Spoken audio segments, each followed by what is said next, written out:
رکوع، قیام، سجود، یہ تینوں چیزیں اچھے سے کرنی ہیں، کیونکہ پیارے نبی کریم صلی اللہ علیہ وسلم نے فرمایا کہ نماز کی چوری سے بچو۔ صحابہ نے پوچھا نماز کی چوری کیا ہے؟ فرمایا جو رکوع اور سجود کو اطمینان سے نہیں کرتا، اللہ اکبر کر کے کہتا ہے رکوع میں جاتا ہے سبحان ربی العظیم سبحان ربی العظیم سبحان ربی العظیم، ابھی کمر جھکی ہی نہیں تھی کہ وہ سیدھی کر لیتا ہے، تو یہ کیا ہو گیا؟ نماز کی چوری ہو گئی۔ ایسے شخص کو نبی نے اپنے دور میں دوبارہ نماز پڑھنے کا حکم دیا تھا کہ جاؤ نماز کو دوبارہ لٹاؤ، تو اپنی نمازوں کی حفاظت کریں اور اس کے بعد نماز کے اندر خیالات آنے سے بچائیں، آئیں تو کیا کریں؟ بائیں سائڈ پہ تھو تھو کر دیں یا پھر اعوذ باللہ پڑھ لیں، کچھ بھی کر لیں تاکہ آپ کی نماز میں شیطان آپ کی طرف توجہ نہ دے۔ اور پھر اس کے بعد نماز پڑھ لی ہے، ریاکاری نہیں ہونی چاہیے اس میں۔ نماز کی حفاظت میں یہ بھی ہے نا کہ اس کو ریاکاری کے سپرد نہیں کر دینی، نماز کی حفاظت کرتے ہوئے کیا کہنا؟ ربنا تقبل منا انک انت السمیع العلیم، اللہ میں نے تیرے لیے یہ نماز پڑھی تو اس کو قبول کر لے۔ اب یہاں پر ساری نمازوں کی حفاظت کے ساتھ ساتھ مزید وضاحت کس نماز کی گئی؟ درمیان والی، وسطی، یعنی والصلاۃ الوسطی، درمیان والی نماز۔ دو ادھر نکال لیں دو ادھر نکال لیں تو درمیان والی کون سی بچتی ہے؟ عصر کی۔ اور اس کی نماز کی فضیلت کے بارے میں نبی کریم صلی اللہ علیہ وسلم نے کیا فرمایا کہ میرا دل چاہتا ہے کہ میں امامت کی جگہ پر کسی کو کھڑا کروں اور خود جاؤں بازاروں کے اندر، گھروں کے اندر جو لوگ موجود ہیں ان کے گھروں کو آگ لگا دوں، یعنی عصر کی نماز جو پڑھنے کے لیے نہیں آتا اس کے گھر کو آگ لگا دوں، یعنی وہ اس کا مال خواہ ہو گیا، اس کا گھر برباد ہو گیا، ایسی ہے۔ تو اس نماز کی حفاظت کرنے کا خصوصی حکم ہے کہ اس کو ایسے چھوڑ نہیں دینا چاہیے۔ پھر اسی نماز کے ساتھ حکم ہے کہ جب آپ پیدل ہوں، سوار ہوں یا خوف کی حالت میں ہوں تب بھی نماز نہیں چھوڑنی۔ ہم کس طرح سے چھوڑ دیتے ہیں؟ ایونٹس کی وجہ سے چھوڑ دیتے ہیں، کسی کے گھر گئے بیٹھے تو وہاں نماز پڑھتے، گھر جا کے پڑھ لیں گے، نہیں۔ اللہ رب العزت نے تو یہاں بتایا ہے کہ کہیں جا رہے ہو، راستے میں پیدل ہو یا سواری پہ ہو، نماز کا وقت آ گیا، نماز پڑھو گے، پیدل ہو تو رک جاؤ، سواری پہ ہو روک سکتے ہو، سواری کو روک لو، پھر نماز کو ادا کرو۔ اگر خوف کی حالت میں ہو، دشمن تمہارے سر پہ کھڑا ہے، تب بھی نماز ضرور پڑھنی ہے۔ تو یہاں نماز کی اہمیت کا پتہ چل گیا کہ نماز تو کسی صورت میں بھی معاف نہیں ہے اور نہ ہی قضا کرنے کا حکم ہے۔ ہم یہ جو کر لیتے ہیں قضائیں، تو یہ قضا کرنے کا بھی حکم نہیں، جہاں کہیں بھی ہو نماز کا اہتمام کریں۔ آیت نمبر 243، أَلَمْ تَرَ إِلَى الَّذِينَ خَرَجُوا مِنْ دِيَارِهِمْ وَهُمْ أُلُوفٌ حَذَرَ الْمَوْتِ، یہ ایک قوم کا قصہ ہے کہ ایک قوم جو تھی اس کو جب جہاد کے لیے حکم دیا گیا تو وہ موت کے ڈر سے جہاد کے لیے تو نہ نکلی، بلکہ کیا کیا؟ اپنے گھروں کو بھی چھوڑ کر نکل گئے کہ کہیں ایسا نہ ہو کہ ہمیں موت یہاں آ جائے، یعنی انہیں یہ نہیں امید تھی، تقدیر میں موت جب لکھی ہے تو جہاں بھی لکھی ہے وہیں پہ آئے گی، یہ ہمارا ایمان ہونا چاہیے کہ موت کا وقت بھی مقرر ہے اور موت آنی ہی آنی ہے، اس سے بھاگ کر ہم کہیں بھی نہیں جا سکتے۔ تو وہ موت کے ڈر سے گھروں سے نکل کر بھاگ گئے تھے، تو اللہ تبارک و تعالیٰ نے جب وہ گھروں سے نکل گئے تو انہیں پھر بھی موت دے دی، اور پھر اس کے بعد اللہ کہہ رہا ہے ثم احیاہم، پھر میں نے انہیں زندہ بھی کیا، یعنی موت دینے کے بعد دوبارہ زندہ بھی کیا۔ کیوں کیا؟ جیسے کل ہم نے پڑھا کہ اس نے قاتل نے خود اٹھ کے بتایا کہ مجھے اس نے مارا ہے۔ اب یہ دیکھیں کہ اللہ تعالیٰ معجزے دکھا رہا ہے، یہ معجزے تھے کہ ایک مردے کو دوبارہ زندہ کر دینا۔ اب یہاں پوری قوم کو اللہ تعالیٰ نے مردہ کر دیا اور اس کے بعد دوبارہ زندہ کر دیا۔ اسی طرح نبی کریم حضرت موسیٰ کے ساتھ جو قوم گئی تھی جس نے کہا تھا کہ ہم اللہ کو ظاہری طور پر دیکھنا چاہتے ہیں، ان کو بھی اللہ تعالیٰ نے ایک وقت کے لیے موت دے دی تھی اور پھر دوبارہ انہیں زندہ کیا تھا۔ کئی ایسی مثالیں موجود ہیں کہ اللہ نے مرنے کے بعد دوبارہ انہیں زندہ کر کے ان کے معاملات دکھائے۔ اب یہاں بھی انہیں زندہ کر کے دکھایا کہ تم جس چیز سے ڈر رہے تھے وہ تو کہیں بھی آ سکتی ہے، چاہے وہ تم گھر میں ہو، جہاد میں ہو، راستوں میں ہو، فی سبیل اللہ راستوں میں ہو، کہیں بھی ہو، موت سے تم بھاگ نہیں سکتے۔ آپ صلی اللہ علیہ وسلم کے دور میں بھی ایک ایسا واقعہ صحابی کا ملتا ہے جس میں ہے کہ صحابی بیٹھے ہوئے تھے، پوچھا اللہ کے نبی ابھی آپ کے پاس کون ہے؟ کہا جبرائیل تھے، نہیں اسرائیل تھے، کہا کہ اسرائیل تو موت کا فرشتہ ہے، یہ تو روحوں کو قبض کرتا ہے۔ خوف اتنا آیا، کہا کہ میں اس جگہ سے بھی مجھے دور بھیج دے کسی طریقے سے، تو وہ اس جگہ سے دور بھیج دیا گیا۔ جہاں پہنچا تو موت وہیں اس کی لکھی تھی، وہیں پہ اسرائیل آئے، اس کو موت آ گئی۔ اور اسرائیل کہتے ہیں کہ میں خود حیران تھا کہ اللہ نے مجھے موت کا حکم دیا کہ اس کی روح کو قبض کرنا، اور لیکن فلاں جگہ پہ، اور یہ فلاں جگہ تک کیسے پہنچے گا؟ میں حیران تھا کہ یہ تو نبی کی محفل میں بیٹھا ہے، یعنی اللہ نے اس کے دل میں موت کا خوف اتنا ڈالا کہ اس نے نبی کو کہا کہ آپ مجھے کسی بھی طریقے سے اس جگہ پر پہنچا دیں۔ اور اللہ کے نبی نے اس کو وہاں تک پہنچا دیا اور موت اس کی وہیں پہ لکھی تھی۔ تو موت گھر میں ہو یا جہاد کے راستے میں، لکھی ہے تو آئے گی، نہیں لکھی تو نہیں آئے گی۔ غزہ میں کتنے لوگ ہیں جو شہید ہو رہے ہیں اور کتنے ہیں جو بیٹھے ہوئے ہیں، ان کو تو موت نہیں آ رہی نا، جو بیٹھے ہیں، وقت جو نہیں ہے، وقت آئے گا تو موت آئے گی نا۔ ایسے بغیر وقت کے موت کسی کو بھی نہیں آتی، چاہے وہ جہاد کا راستہ ہی کیوں نہ ہو۔ من ذا الذی، آیت نمبر 245، من ذا الذی یقرض اللہ قرضا حسنا فیضاعفہ لہ اضعافا کثیرا۔ اس آیت کے بارے میں آتا ہے کہ جب یہ آیت نازل ہوئی تو قریش مکہ جو تھے وہ کہنے لگے کہ نعوذ باللہ، مسلمانوں کا رب جو ہے نا وہ فقیر ہو گیا ہے، وہ قرضے مانگ رہا ہے، وہ کہہ رہا ہے مجھے قرض دو، اس کے پاس مال نہیں ہے۔ حالانکہ اللہ نے یہ آیت کس لیے نازل کی تھی؟ اللہ نے کہا تھا یہاں پہ قرضاً حسنا، قرضاً حسنا سے مراد اللہ کے راستے میں مال خرچ کرنا، یعنی جہاد میں۔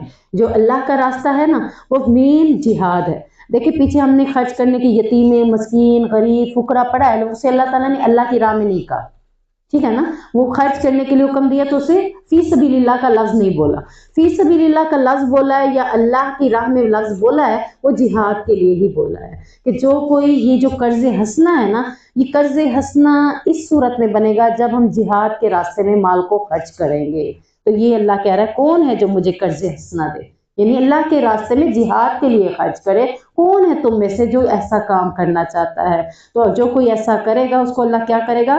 فَيُضَاعِفَهُ، اس کو دگنا کر کے اللہ واپس اسے لٹا دے گا۔ اللہ اس کے مال میں کبھی بھی کمی نہیں رکھے گا۔ تو جہاد کے راستے میں خرچ کرنے پر اللہ نے خوشخبری سنا دی کہ یہ قرض حسنہ بھی بن جائے گا، اور قرض حسنہ کو میں لٹاؤں گا کیسے؟ دگنا کر کے لٹا دوں گا۔ آیت نمبر 247، یہ طالوت اور جالوت کا واقعہ ملتا ہے کہ انہوں نے کیا کہا تھا؟ وَقَالَ لَهُمْ نَبِيُّهُمْ إِنَّ اللَّهَ قَدْ بَعَثَ لَكُمْ طَالُوتَ مَلِكًا۔ ان کے نبی نے ان سے کہا کہ بے شک اللہ نے تمہارے لیے طالوت کو بادشاہ مقرر کر دیا۔ یہ انہوں نے بادشاہ خود مانگا تھا، نبی کے ہوتے ہوئے بھی انہوں نے کہا تھا ایک بادشاہ دو جس کے ساتھ ہم جنگ کے میدان میں جائیں۔ کس کے ساتھ جنگ لڑی تھی؟ جالوت کے ساتھ اور ان کے لشکر کے ساتھ۔ اب انہوں نے کہا کہ ہمیں کوئی بادشاہ دے، انہیں یہ تھا کہ کوئی بڑا امیر کبیر جس کو سردار یا بادشاہ بنایا جائے گا۔ ان کی نظر میں تھا کہ بادشاہ بننے کے لائق کون ہوتا ہے؟ جس کے پاس مال و دولت ہو، دنیا کا ساز و سامان ہو، وہ بادشاہ بنے گا۔ لیکن اللہ نے کس کو بنا دیا؟ طالوت کو۔ تو انہوں نے کہا کہ ہم طالوت کو کیسے بادشاہ مانیں، اس کے پاس تو کچھ بھی نہیں ہے۔ تو اللہ نے کیا کہا اس کے پاس کیا ہے؟ وَزَادَهُ بَسْطَةً فِي الْعِلْمِ وَالْجِسْمِ۔ اللہ بادشاہ کی اہلیت کس کو دیتا ہے؟ صدر یا وزیر بننے کی اہلیت کس کی ہے؟ یعنی بادشاہ سے مراد صدر وزیر بھی ہو سکتے ہیں۔ تو صدر اور وزیر بننے کی اہلیت کس کی ہے؟ جس کے پاس علم زیادہ ہو۔ کون سا علم؟ دین کا، دین کا علم جس کے پاس زیادہ ہے۔ دیکھیں امامت کے لیے بھی اللہ نے یہی بات کی ہے کہ اگر تم کسی کو امامت کی جگہ پر کھڑا کرتے ہو تو یہ نہیں دیکھو کہ یہ چھوٹا ہے تو بڑے کو کھڑا ہونا چاہیے، بلکہ یہ دیکھنا ہے کہ جس کے پاس دین کا علم زیادہ ہے۔ اب جیسے تراویح پڑھانی ہوتی ہیں، لوگ کہتے ہیں کہ نابالغ بچہ تراویح نہیں پڑھا سکتا، یہ کچھ لوگوں کا ایک فتویٰ ہے، جبکہ ایسا کوئی فتویٰ نہیں ہے، ایسی کوئی بات ہی نہیں ہے۔ میں نے پچھلے دنوں ایک حدیث پڑھ رہی تھی، اس میں تھا کہ میں کہتے ہیں کہ ایک صحابی کہتے ہیں میں 6-7 سال کی عمر میں تھا اور مجھے قرآن کا حصہ زیادہ یاد تھا، تو اللہ کے نبی نے مجھے اپنی قوم کا امام مقرر کر دیا تھا، جبکہ 6-7 سال کا تھا، قرآن زیادہ یاد ہونے کی وجہ سے۔ اب جو تراویح پڑھا رہا ہے ظاہری بات ہے اسی کو ہی قرآن آتا ہے، پیچھے والے نہیں کھڑے اتنے قرآن یاد کیے ہوئے، تو وہ 6-7 کا بچہ ہے، 8-10 کا بچہ ہے تو وہ تراویح پڑھا سکتا ہے۔ تو یہاں امامت کے لیے بھی اللہ نے دین کا علم کا ہونا ضروری رکھا ہے، اور صدر وزیر کی سیٹ پر بھی اللہ نے کیا کہا؟ جس کو دین کا علم زیادہ ہوگا وہی اس کا اہل ہوگا، چاہے وہ غریب ہی کیوں نہ ہو۔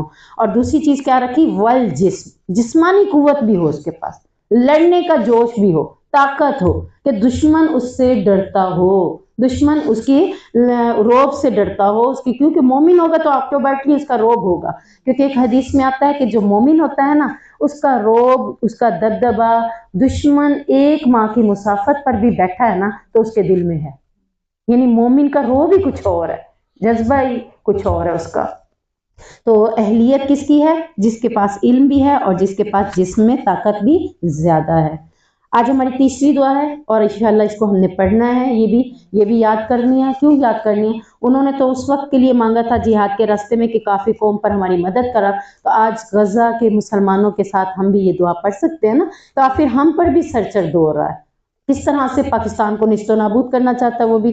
تو ہم نے بھی یہ دعا پڑھنی ہے، ربنا افرغ علینا صبرا وثبت اقدامنا وانصرنا علی القوم الکافرین، کہ اللہ ہمیشہ ہمیں کافر قوم پر مدد عطا کر دے. یہ آخر میں ہے 250 آیت ہے.